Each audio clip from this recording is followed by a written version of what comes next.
இன்னைக்கு நம்ம மரத்துல உள்ள அறுவடை தான் பார்க்க போறோம். பாருங்க எப்படி இருக்குதுன்னு. எல்லா காய்ங்களுமே எல்லாமே கொத்தி விட்டுருச்சு. காய்ங்க எல்லாம் சின்ன சின்ன காய்ங்க தான், ஆனா சின்னதுல என்ன பண்ணிடுதுன்னா கிளிங்க கொத்திடுது. இதுல ஒரு சில பழம் எல்லாம் ரொம்ப ஆழமா கொத்திடுது. இங்க பாருங்க, இவ்வளவுதான் சாப்பிட்டுருக்கு, அப்படியே பாதியில விட்டுட்டு போயிடும். அப்புறம் இது பாருங்க, இது இவ்வளவு சாப்பிட்டுருக்கு. ஒரு சிலதெல்லாம் ரொம்ப ஆழமா கொத்தி விட்டுருந்துச்சு. அதெல்லாம் என்ன பண்ணிட்டேன் அப்படின்னா கிளிங்களுக்கே விட்டுட்டு வந்துட்டேன். இதுல இந்த 3 பழம் மட்டும் எடுத்துட்டு வந்தேன். ஏன்னா கிளிங்க அது கொத்துனது சாப்பிட்டா ரொம்ப இனிப்பா இருக்கும்னு சொல்லுவாங்க.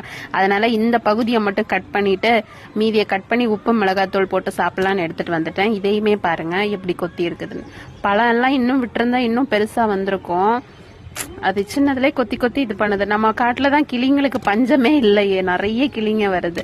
கொய்யாப்பழம் யார் யாருக்கு பிடிக்கும், யார் யாருக்கு கிளி கொத்தின கொய்யாப்பழம் ரொம்ப பிடிக்கும், நான் இதுக்கு முன்னால சாப்பிட்டிருக்கேன் அப்படின்னு இருந்துச்சுன்னா மறக்காம எனக்கு கமெண்ட் பண்ணுங்க.